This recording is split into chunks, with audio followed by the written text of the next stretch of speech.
What is the meaning of the severity of coronary disease? Let us see. This is the 3 angiogram of the 3 person, same coronaries, right coronary artery. But lesions are same? No, lesions are not same. Some are long, some are tortuous, some are very critical. So, we have to assess the individual coronary lesion first. Next, the 2% coronary artery are same? No. Both are triple vessel disease, but their lesion distribution and severity is not same. So we have to assess the coronary tree severity also. So what does the coronary severity assessment means? Severity of individual coronary lesions plus severity of the total coronary tree. How do you assess this? Most of the time we did the coronary angiogram. Sometimes I was OCT and FFR. What is the dilemma of the coronary angiogram? We use the coronary angiogram all the time, but it's sometimes overestimated, sometimes underestimated. Like ejection fraction measuring in the echocardiography, it's sometimes operator variability. But still, this is the gold standard. When we consider this individual coronary lesion, we have to keep some points in our mind to assess that severity of the lesion. What is that? Length, eccentricity, tortuosity, its angulation, its contour, its calcification, its thrombosis.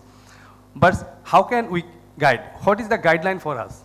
Yes, ACC and AHA give us a clean-cut guideline about the lesion severity. These are the types. See, they include all things, length, tortuosity, angulation, contour, thrombosis, everything. And they give a type C. Why it is important? It is important because when you are dealing with the type A lesion, the success rate is more than 85% and there is very low risk. But when you are dealing with the type C lesion, it is very dangerous. It is low success rate and it could be very high risk. Next, IVUS is the interior side of the lesion you can see. And when we did the IVUS, usually left main coronary artery disease, discordance of the symptoms, some ambiguous lesions, the transplant vasculopathy, and some instability and very narrow caliber arteries. And after IVUS, there is advanced technique is OCT, by which we can assess the histopathology of a plaque, histopathology of the lesions. But it is not available everywhere. Now another thing, see this angiogram. Someone said this is a symptomatic patient, have an LED. There is a long segment lesion. But some of us say, no, there is no lesion. This is not significant. What is the solution? Solution is FFR. What is FFR? If this lesion, we can measure the proximal segment pressure and the distal segment pressure and make a ratio and give a scoring system, and we can say whether it is significant or not. So the proximal and distal ratio FFR, if it is more than 80, 0.8, it is normal. If it is less than 7.5, then you can say this is ischemic. See, that coronary angiogram FFR was 0.8, so it was not significant. Now, the total coronary artery.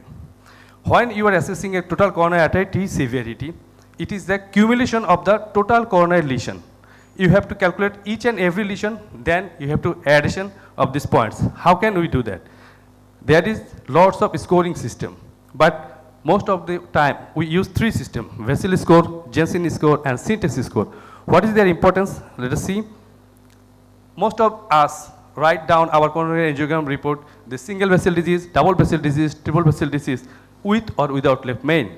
So this is a score, vessel score. So single vessel or double vessel. Next is the Jensen score. What is Jensen score? The total coronary tree has been divided into 14 segments, and these 14 segments given their specific points according to their site of importance. And another hand, the luminal narrowing of the artery and give a score. That is, left hand side there is a percentage of the lesion and their points, and on the other hand, the site of the lesion and their points. And they give a cutoff value. That is a 36. If it is less than 36, it is mild. If it is more than 36, it is moderate to severe. But see, this is the tree of the coronary artery. This patient has the left main left LED disease, RCA, LCS, everything is involved. But his Jensen is only 34. Is it a mild atherosclerotic? Yes, it is mild sclerotic in the sense of the plaque burden. But Jensen score is for the significance of the jeopardized myocardium, but it does not indicate us the severity of the lesions and the procedural success and the our techniques of the next further techniques. So what is the solution? Solution has been given by the syntax score. Why syntax score is very important? Let us see. The synthesis score first give the American revascularization studies, give the 17 segments of the coronary artery. Then they put the number according to Lehman's, according to the site. The left main has the maximum point and the side must have the lowest point. And then they added the types of ACC and AHA guideline lesions. Then they added the CTO scoring system. Then they added the bifurcation lesion systems. Moreover, they added the total occlusion and the partial occlusion system scoring. And they added the individual some exception types like tortuosity, calcium, and thrombus. So in the syntax score, the total jeopardized myocardium has been involved. And additionally, every individual lesions has been also described. So this is have a very prognostic value and the very success rate of the procedure has been described by syntax score.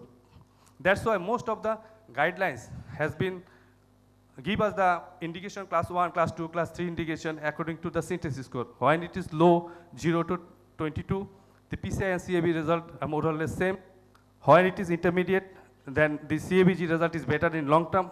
When it is high, CABG is always better than PCI. They have guideline. So what is the take-home message? The proper procedural myocardial infarction, severity of individual lesion is important. Then the total of the planning for revascularization techniques, whether it's PCI or CABG. So thank you very much. Thank you for your patience hearing. 1 minute extra. So just we are expecting one question from the audience, if anybody is interested.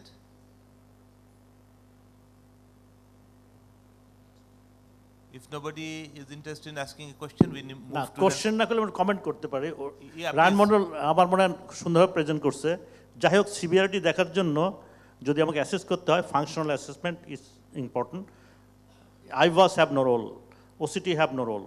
Only to see the severity, it is the FFR, it is FFR, it is FFR. Left main has some role, but it is not an established. And other point is that you mentioned that the advancement of the OCT is far superior than IVAS. I don't believe so. And there is a robust data only in the IVAS. So in our subset of the patient in our country, IVAS is very important, and because it is less expensive, catheter is less expensive, you can reuse it. So IVAS can solve most of the problem with few exceptions. Definitely, it has some additional value. Okay, I think you will agree with me. Thank you very much. Yeah.